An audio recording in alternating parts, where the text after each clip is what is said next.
اللہ رب العزت کا کروڑ احسان ہے جس نے دین اسلام سیکھنے کے لیے ہم لوگوں کا انتخاب کیا۔ پروردگار آج کی اس نشست مشاورات کے لیے بخشش کا پیمانہ جاری۔ اللہ تعالیٰ ارشاد فرماتا ہے کنت کنزا مخفیا، حدیث قدسی ہے، فرمایا میں ایک چھپا ہوا خزانہ تھا۔ اللہ تعالیٰ فرماتے میں نے چاہا کہ میری معرفت ہو، لوگ مجھے پہچانے، فخلقت الخلق، میں نے مخلوق کی تخلیق کی۔ اللہ تعالیٰ نے جمیع مخلوقات کی جب تخلیق فرمائی، خالق کائنات میں اپنی نیابت کا منصب حضرت انسان کو عطا فرمایا۔ رب قدوس نے قرآن مجید فرقان حمید کے اندر اس کا متعدد مقام سے ذکر کیا۔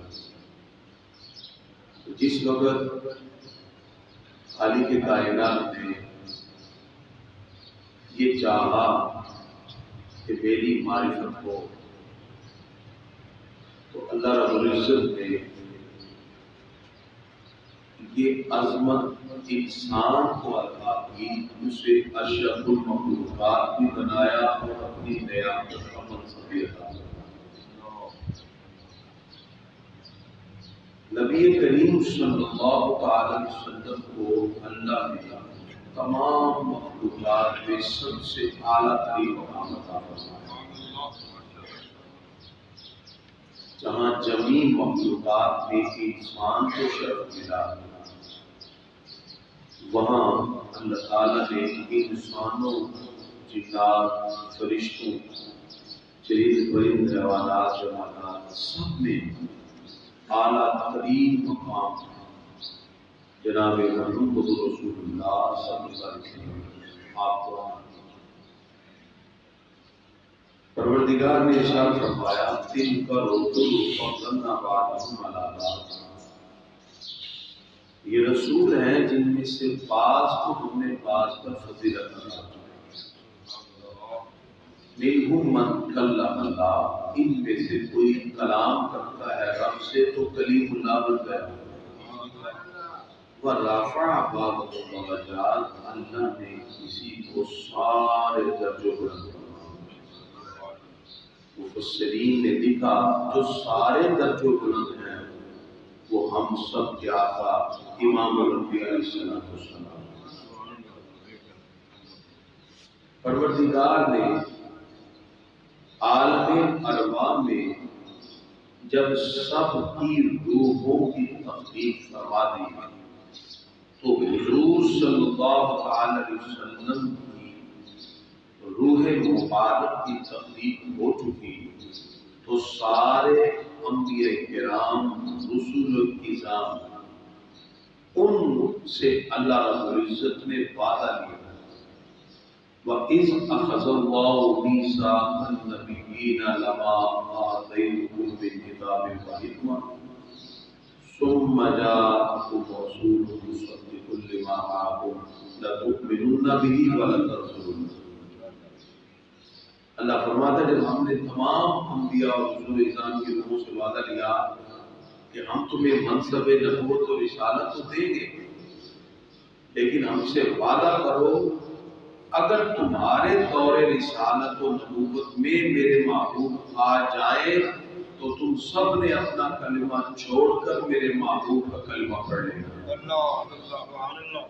لَتُؤْمِنُنَّ بِهِ وَلَتَنصُرُنَّهُ، صرف ایمان ہی نہیں لانا بلکہ ان کی مدد بھی کرنی ہے، اور تمام نے اس پر تسلیم کیا۔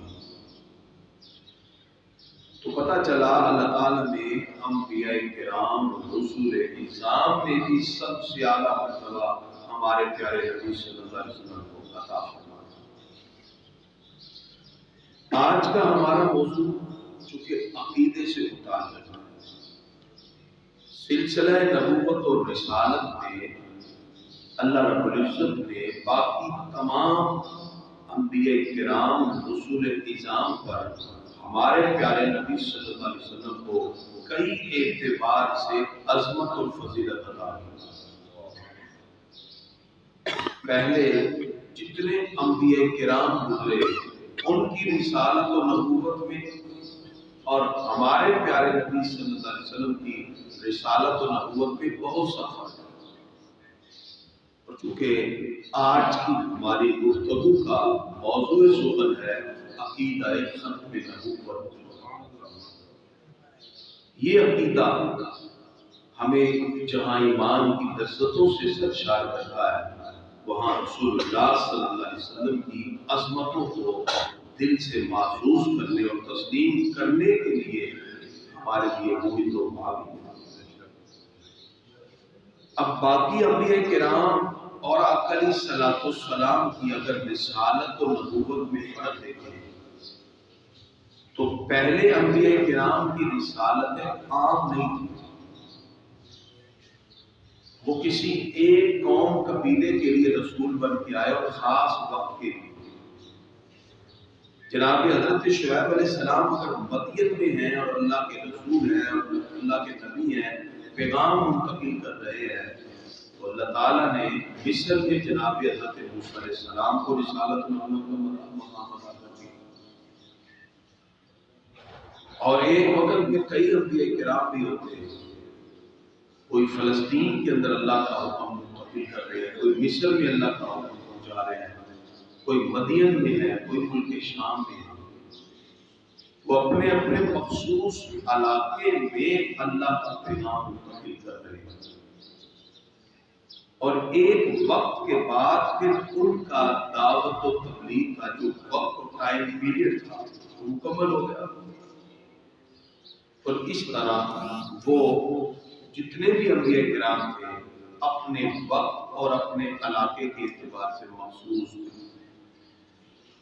لیکن جب ہمارے پیارے نبی صلی اللہ علیہ وسلم کی باری آئی، اللہ تعالیٰ نے یہ سارے معاملات اٹھا کر نبی کریم صلی اللہ علیہ وسلم کی رسالت کو عمومیت عطا فرما دی۔ پروردگار فرماتا ہے قل یا ایھا الناس، کہہ دیجئے اے لوگو، انی رسول اللہ الیکم جمیعا، میں تم سب کی طرف اللہ کا رسول بن کے آیا ہوں۔ کوئی ایک ملک، ایک قوم، ایک قبیلہ، ایک زمانہ، 2 سال، 20 سال، 50 سال نہیں، بلکہ ہمارے پیارے نبی صلی اللہ علیہ وسلم کی رسالت جیسے زمین پہ جاری ہے ویسے آسمانوں پر بھی جاری ہے، 18,000 جہانوں میں جاری ہے۔ وما ارسلناک الا رحمۃ للعالمین، اور میں اپنے آپ کو تمام جہانوں کے لیے رحمت بنایا۔ سبحان اللہ۔ تو نبی کریم صلی اللہ علیہ وسلم کی رسالت میں اللہ تعالیٰ نے عمومیت رکھی، لہذا آقا علیہ الصلوۃ والسلام ہین حیات میں بھی رسالت نبوت کا نام کیا جا رہا ہے۔ آج 2022 میں ہم بیٹھے ہیں، ہمارے آقا آج کے بھی رسول ہیں اور آنے والے 2050 اور 60 کے بھی رسول ہیں۔ تو یہ اللہ تعالیٰ نے ان کی رسالت کو وصف عطا کیا۔ نبی کریم صلی اللہ علیہ وسلم پہ چونکہ نبوت کی تکمیل ہونا تھی، اللہ تعالیٰ نے ان کو جامع شریعت، جامع پیغام اور ان کی نبوت اور رسالت کو منفرد مقام عطا کیا، کیونکہ آپ صلی اللہ علیہ وسلم کی رسالت میں ہمگیری ہے، جامعیت ہے، ہر چیز کا بیان آپ کو قرآن و سنت میں ملے گا۔ یہ سالڈ شریعت نہیں ہے، اس کے اندر فلیکسیبلٹی رہتی ہے، اس میں دین اور شریعت کے معاملات میں قیامت کی صبح تک آنے والے ہر مسئلے کا حل آپ کو قرآن و سنت کی مدد سے مل جائے گا۔ تقاضا 2022 کا ہے اور شریعت ہمیں 1400 سال پہلے ملی، اس کا حل ہمیں آج بھی مل رہا ہے۔ کیسی فلیکسیبلٹی اللہ نے ہمیں عطا کی، کیونکہ یہ شریعت سالڈ نہیں ہے، جامد نہیں ہے کہ اس کے جو احکام تھے بس نبی کریم صلی اللہ علیہ وسلم کے دور تک تھے۔ آج بھی مجھے ایک شخص نے کہا کریم صاحب آج کل بٹ کوئن کے حوالے سے سمارٹ کرنسی چل رہی ہے، ایپ ہے، اس کے اوپر ڈفرنٹ کرنسی ہے، یورو ہے، ڈالر ہے، ان تمام کرنسی کا کیا کاروبار کرنا درست ہے کہ نہیں؟ اب یہ تو آج کے دور کا مسئلہ ہے، آن لائن کرنسی اور آن لائن ایپ اور سمارٹ ایپ کے ساتھ لوگ کاروبار کر رہے ہیں۔ میں نے کہا کہ دیکھیں نبی کریم صلی اللہ علیہ وسلم کی حدیث میں آپ کو سناتا ہوں، سرکار فرماتے ہیں جس کا مفہوم ہے کہ جس چیز کا وجود نہ ہو اس کی خرید و فروخت جائز نہیں ہے۔ جیسے ایک بندے کے پاس 10 درخت ہیں آم کے، ابھی آم ہو گئی، بور آیا ہو، وہ ابھی کہتا ہے کہ مجھ سے 10 درخت جو اس پہ پھل آئے گا ٹھیکہ کر لو اور مجھ سے لے لو، لہٰذا میں تمہیں 2 لاکھ روپے میں یہ درخت دیتا ہوں، جتنا پھل ہوگا پھر۔ اب چونکہ پھل ابھی آیا نہیں، وقت سے پہلے وہ بیچ رہا ہے، آپ کا علیہ السلام فرماتے ہیں یہ جائز نہیں۔ ٹھیک ہو گیا؟ میں نے کہا اب اس کا مطلب ہے کہ جو چیز فزیکل نہ ہو اس کی بیع جائز نہیں ہے، تو کیا اس ایپ پر فزیکل یورو ڈالر ہے؟ جی نہیں ہے، نہیں، لیکن صرف اس کی ویلیو ہے، ڈالر کی ویلیو ہے، یورو کی ویلیو ہے۔ تو میں نے کہا پھر اس حدیث کی روح سے جب تک کوئی چیز حقیقتاً سامنے نہ ہو اس کی خرید و فروخت جائز نہیں ہے۔ مسئلہ 2022 کا ہے، حل ہمارے آقا نے 1400 سال پہلے ہی کروا دیا۔ اور میں آپ کو یہ بات بالکل واضح کہتا ہوں، میں کہتا ہوں ان دروس میں آپ ہم سے سوال کیا کریں، آج کے دور کا کوئی بھی پرابلم ہو، اللہ کی عزت کی قسم یہ قرآن و سنت آرے کا حل ہمیں دے رہا ہے۔ ہمیں کسی مقام پر تشنا رکھا ہی نہیں۔ نبی کریم صلی اللہ علیہ وسلم کی نگاہ نبوت قیامت کی صبح تک پیدا ہونے والے ہر مسئلے کو دیکھ رہی ہے، آپ نے بیان کرنا۔ تو نبی کریم صلی اللہ علیہ وسلم کی رسالت کی جو اسپیشل کوالٹیز ہیں، خوبیاں ہیں، ان میں عمودیت رکھی، ہماگیری، جامعیت۔ اللہ رب العزت نے سب سے بڑھ کر اپنے محبوب کو ختم نبوت کا تاج پہنا دیا۔ آقا علیہ السلام کے بعد اب کوئی اور نبی اور رسول نہیں آئے گا۔ اب اس لفظ کو سمجھیے اور اس مسئلے کو ذرا اپنے ایمان اور عقائد کی روشنی کے اندر آپ کو حل کیجیے۔ ختم نبوت یہ 2 لفظ کا مجموعہ ہے، ختم اور نبوت۔ ختم کا مطلب ہوتا ہے مہر لگانا، جیسے قرآن میں ختم اللہ علی قلوبہم، اللہ نے ان کے دلوں پہ مہر لگا دی، تو ختم کا مطلب ہے مہر۔ اس کا ایک مطلب تکمیل کر لینا بھی ہے، مکمل کر دینا۔ اللہ فرماتا ہے اليوم اکملت لکم دینکم واتممت علیکم نعمتی ورضیت لکم الاسلام دینا۔ اور میں آج اپنے دین کو مکمل کر دیا، نعمتیں تمام کر دی۔ اللہ فرماتا ہے میں نے تمہارے لیے اسلام کو بطور دین پسند کروا دیا۔ اللہ کا پسندیدہ دین کون سا ہے؟ اسلام۔ اب وہ ساری شریعتیں، وہ نبوتیں جو پہلے انبیاء کرام سے وابستہ نہیں، 1,24,000 کم و بیش انبیاء کرام آئے، اللہ نے اس سلسلہ نبوت کا جو معاملہ تھا اس کو ہمارے پیارے نبی صلی اللہ علیہ وسلم پہ لا کے مکمل فرمایا۔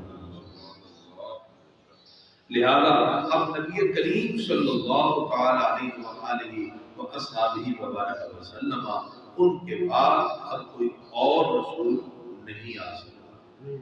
اس میں اللہ تعالیٰ نے واضح طور پہ ارشاد فرما دیا ما کان محمد ابا احد من رجالکم ولکن رسول اللہ وخاتم النبیین، اور میں محمد صلی اللہ علیہ وسلم تم میں سے کسی بالغ مرد کے باپ نہیں، وہ اللہ کے رسول ہیں اور نبوت میں سے آخری نبی، خاتم النبیین۔ گرامی قدران، اسلام کے خلاف سازشوں کا سلسلہ شروع سے ہی رہا۔ علامہ اقبال کہتے ہیں ستیزہ کار رہا ہے ازل تا امروز، چراغ مصطفی سے شرار گلابی۔ اس دور میں بھی ایسے بہت سے لوگ تھے، نبی کریم صلی اللہ تعالی علیہ وآلہ وآلہ وسلم آپ نے جب اعلان نبوت فرمایا تو مخالفت کا ایک سلسلہ شروع ہو گیا، اور کچھ لوگ اس مقام پر ایسے بھی کھڑے ہوئے جنہوں نے نبی کریم صلی اللہ تعالی علیہ وآلہ وآلہ وسلم آپ کے خلاف سازشوں کا سلسلہ شروع کیا۔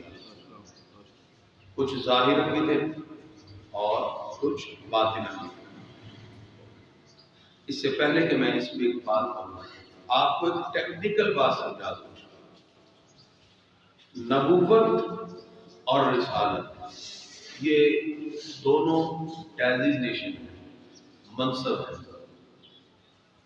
جیسے مختلف مناصب ہوتے ہیں، ہم کہتے ہیں کہ یہ کونسلر ہے، یہ وزیر اعلیٰ ہے، یہ وزیر اعظم ہے، یہ منصب سمجھانے کے لیے بلا تشبیہ۔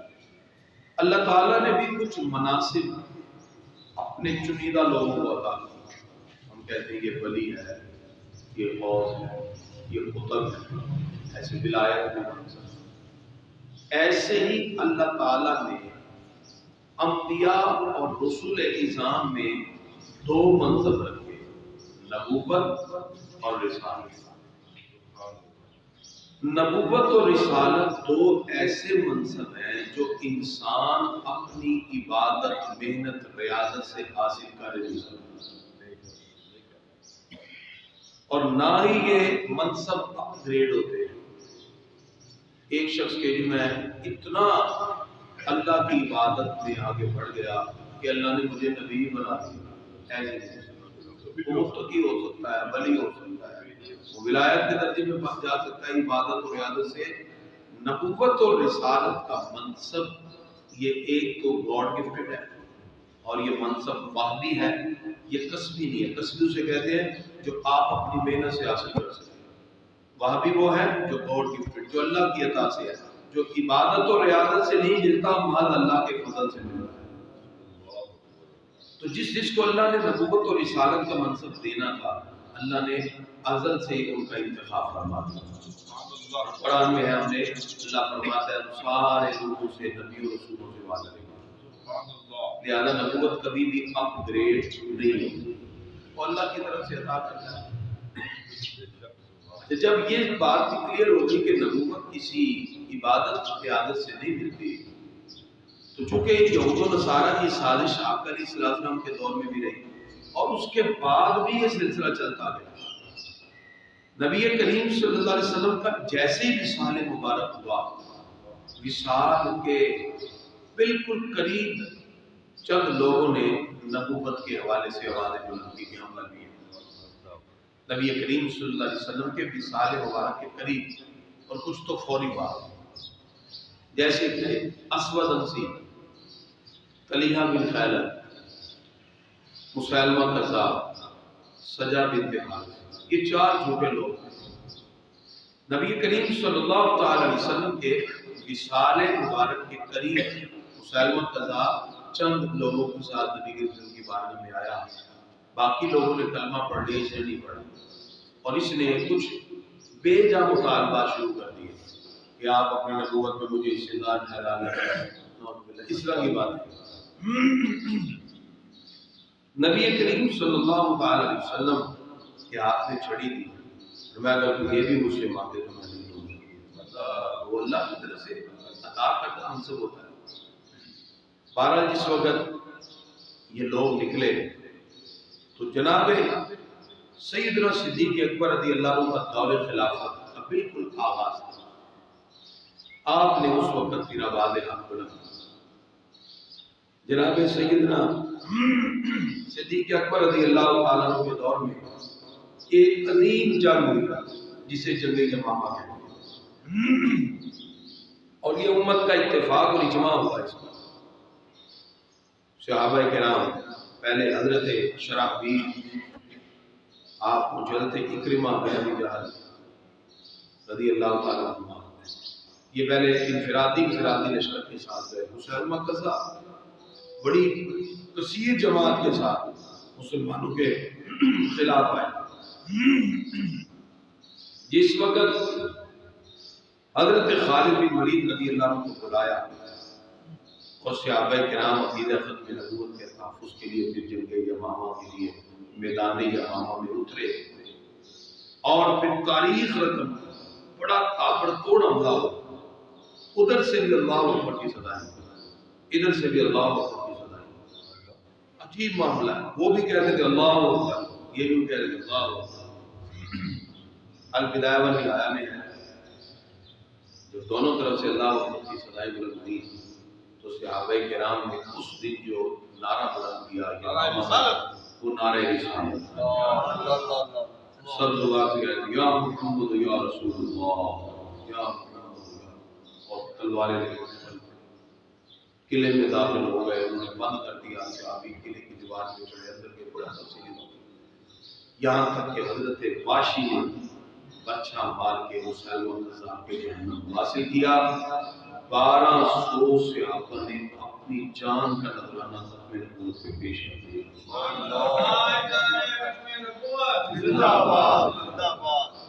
جس میں تقریباً 750 حافظ قرآن سے آگا، جس کی وجہ سے پھر قرآن کو کتابی شکل میں رکھا دیا۔ 750 حافظ قرآن سے سارے کے سارے اپنے خون سے صحابہ تحریر کر رہے تھے کہ آپ کا صلاۃ والسلام کے بعد اب کوئی اور نبی نہیں آئے۔ یہ اتنا اہم عقیدے کا مسئلہ تھا کہ جس میں صحابہ کرام نے میدان عمل میں اتر کے اپنی جانیں دے کے اجماع امت اپنے خون سے تحریر کیا کہ آپ کا صلاۃ والسلام اللہ کے آخری۔ اس عقیدہ ختم نبوت پر جس طرح صحابہ کرام نے پہرا دیا کہ 1400 سال سے یہ امت پہرا دے رہی ہے، پھر بعد میں بھی بڑے بڑے جھوٹے دجال پیدا، اور ہر وقت میں امت مسلمہ نے نبی کریم صلی اللہ علیہ وسلم کے اس عقیدہ ختم نبوت پہ پہرا دیا۔ اصل میں یہود و نصارہ ہی چاہتے تھے کہ مسلمانوں کے اندر بھی انتشار و اختلاف پیدا ہو، چونکہ دیگر مذاہب کے بہت سے تصورات میں سے ان کے کچھ تصورات یہ بھی ہیں کہ ان کا جو مذہبی رہنما ہے وہ سمجھتے ہیں کہ اس کی رہنمائی روح القدس کرتے ہیں، اس لیے پادری اس نے اپنے چرچ میں کمرہ بنایا ہوتا ہے جس میں یہ شو کیا جاتا ہے کہ یہ اس کمرے میں جا کے روح القدس سے بات کرتا ہے۔ کوئی بندہ جاتا ہے جن سے گناہ ہوگا، پادری اس کمرے میں جاتا ہے اور اس کو کہتا ہے کہ تو نے گناہ کیا، کسی نے دیکھا نہیں دیکھا، پھر اسے کہتا ہے چلو تمہارے گناہ معاف ہو گئے۔ اس طرح کا ان کا کیتھولک کا یہ نظریہ ہے، اور دیگر جو کرسچینٹی کے جو فرقے ہیں، اسی لیے ان کے خلاف یہ جو لوتھر تھا اس نے آواز اٹھائی اور نیا فرقہ بنا کرسچینٹی میں پروٹیسٹنٹ۔ انہوں نے پروٹیسٹ کیا اس بات پر کہ یہ کیا بات ہے کہ تم نے ایک پادری کو ساری جو ہے وہ عظمتیں دے دی، وہ جا کے لوگوں سے بات کر رہا ہے۔ اس کے خلاف پھر ایک نیا فرقہ بنا جو آج عیسائیوں میں پروٹیسٹنٹ بڑی تیزی کے ساتھ ہے۔ کیتھولک کے بعد پروٹیسٹنٹ اور آرتھوڈکس ان کے جو فرقے ہیں۔ ابھی جو دیگر مذاہب والے ہیں ان میں چونکہ یہ تصور پایا گیا کہ ایک مقدس کو بنا دیا جی ہمارے پوپ ہیں اور یہ روح القدس سے کلام کرتا ہے، یہ ان کا ایک قصہ ہے۔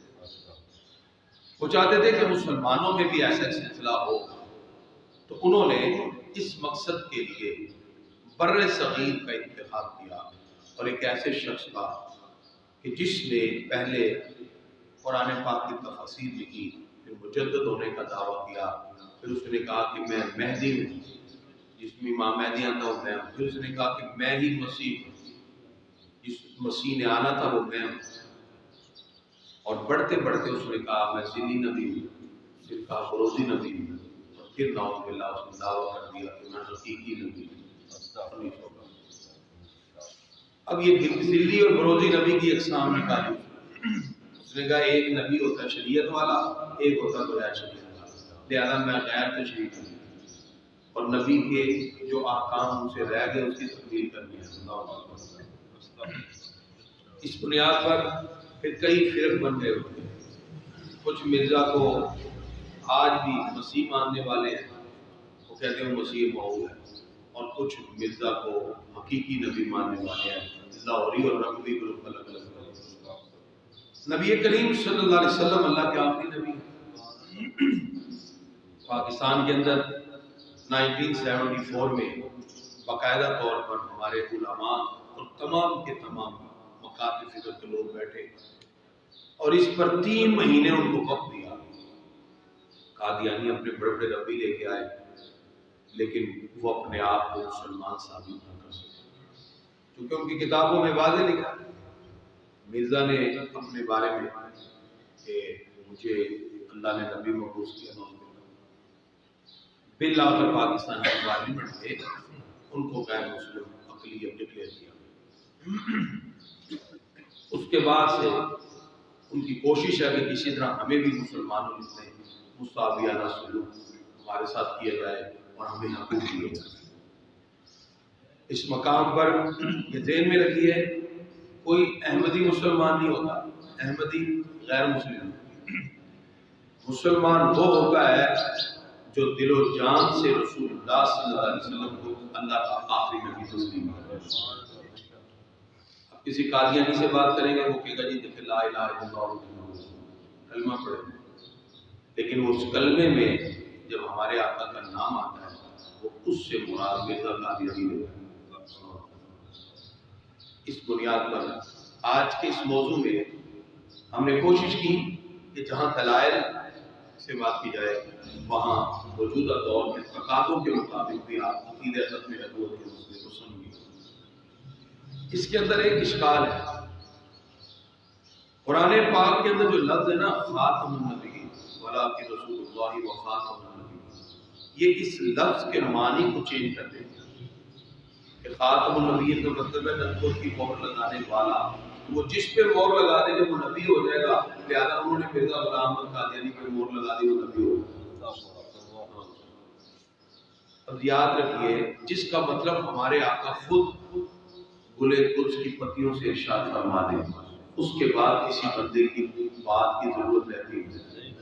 آقا علیہ السلام فرماتے ہیں، صحیح بخاری حدیث کا نمبر 3535، فرمایا مثلی و مثل الانبیاء من قبل، میری اور مجھ سے پہلے انبیاء کی مثال ایسے ہے کا مثل رجل بنا بیتا، جیسے ایک بندے نے گھر بنایا، احسنہ و اجملہ، بڑا خوبصورت بنایا، الا موضع لبن، مگر ایک اینٹ کی جگہ چھوڑ دی، موضع لبن من زاویہ، ایک اینٹ کی جگہ ایک کنارے پر، فجعل الناس، لوگ آئے یطوفون، وہ اس مکان کے چکر لگاتے ہیں، ویعجبون لہ، اور اس پر تعجب کرتے ہیں، ویقولون، اور کہتے ہیں اللہ وضعت هذه اللبنہ، یہ اینٹ کیوں چھوڑ دی؟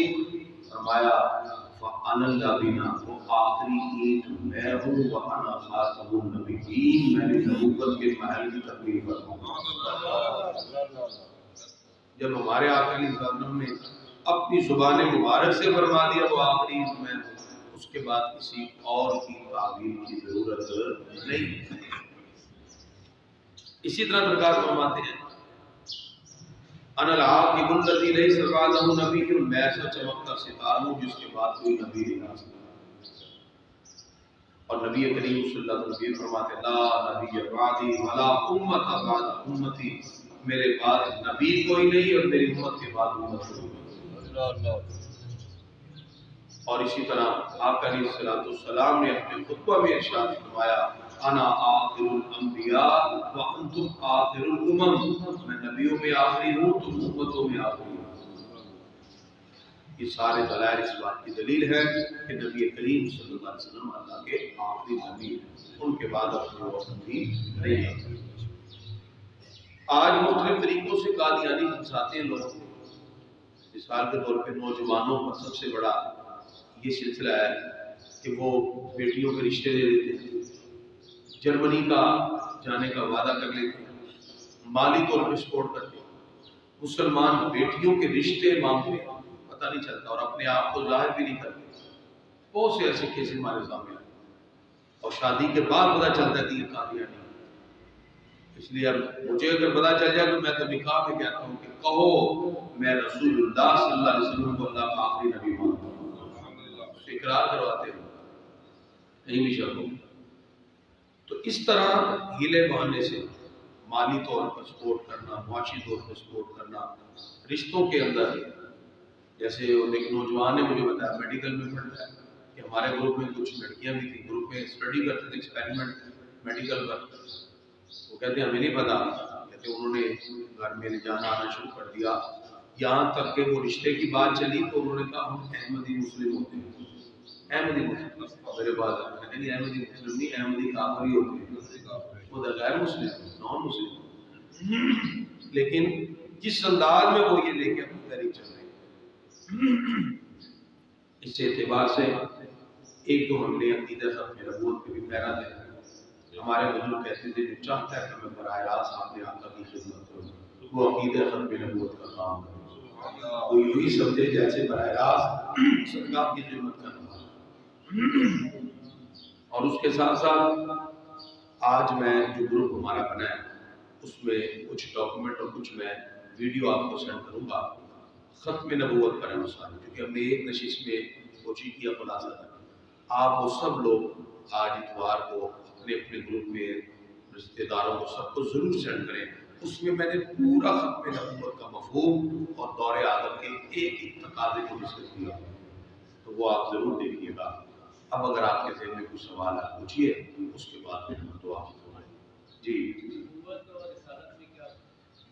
نبوت اور رسالت میں کیا فرق ہے؟ پہلا سوال، نبی اسے کہتے ہیں جو وداؤ حکم اور وداؤ شریعہ ہوتا ہے، یعنی نبی کی اپنی کتاب نہیں ہوتی، اپنی شریعت بھی ہوتی، اور رسول اسے کہتے ہیں جو کتاب اور شریعت کے ساتھ ہوتا ہے، یعنی جس کو اللہ اپنی شریعت کا کتاب عطا ہے۔ جیسے حضرت موسیٰ علیہ السلام نبی بھی ہیں رسول بھی ہیں، کیونکہ موسیٰ علیہ السلام کی کتاب تو ہے، تو ان کی شریعت بھی ہے، کتاب بھی ہے، تو حضرت موسیٰ علیہ السلام کیا کرتے ہیں؟ رسول۔ ان کے بھائی حضرت ہارون علیہ السلام نبی ہیں، رسول نہیں ہے، کیونکہ ہارون علیہ السلام کی اپنی کوئی الگ سے کتاب ہو نہیں۔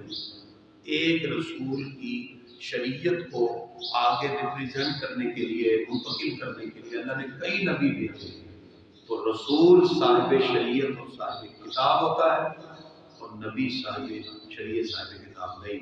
اس لیے 1,24,000 کم و بیش انبیاء رسول میں تقریباً 313 رسول آئے، 313 رسول کی کتاب۔ جی، کوئی اور سوال؟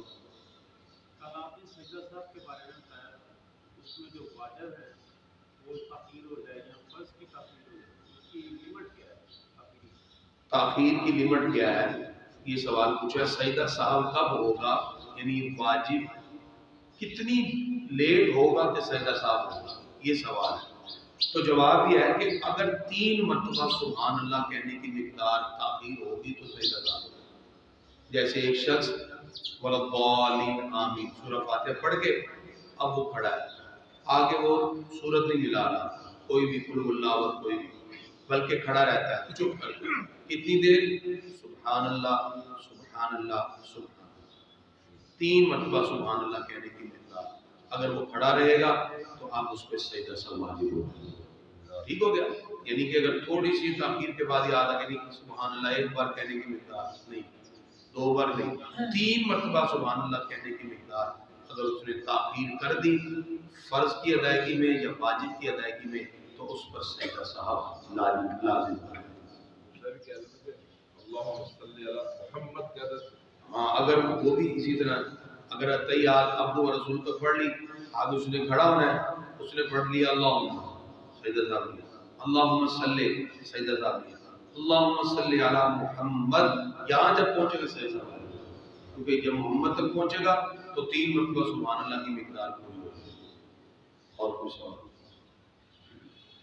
دعا ہے اللہ تعالیٰ ہم سب کی قبول فرمائے۔ مولا یا صلی